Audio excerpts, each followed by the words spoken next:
Now to the economy. There's been a stunning drop in U.S. home prices. From January 2008 to January 2009, they fell 19% in 20 major cities.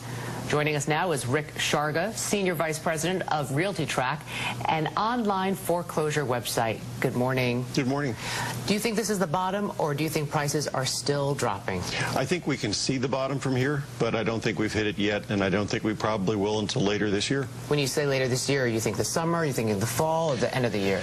I originally thought the summer, but there have been so many delays brought in by legislative programs, excuse me, and foreclosure moratoriums that it's probably going to be late this year. Late this year, so late into the fall. So what cities are faring the best right now in terms of holding on to their property values? Well, according to the Case-Shiller Index yesterday, you see markets like Dallas and Denver that are depreciating slower than other markets are.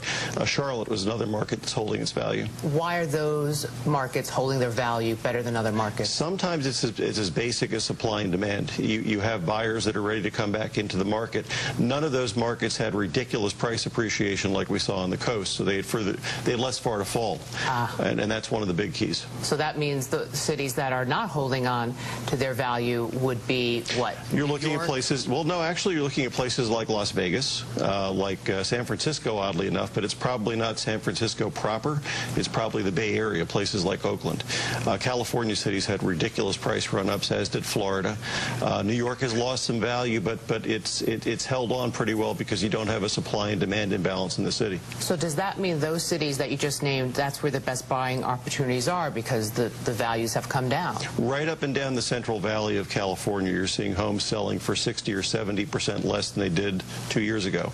South Florida, buying heaven right now. Arizona, Nevada, Colorado. So there's a lot of places that ran up a lot in price during the early part of the decade that are now really good places to buy property. In the final seconds, your best advice to people who are out there trying to sell or buy would be? If you don't have to sell, now's a terrible time to be in the market. If you're looking to buy either for a new home buyer or an investment, it's a great time to be in the market. Rick Sharga, thank you so much. My pleasure.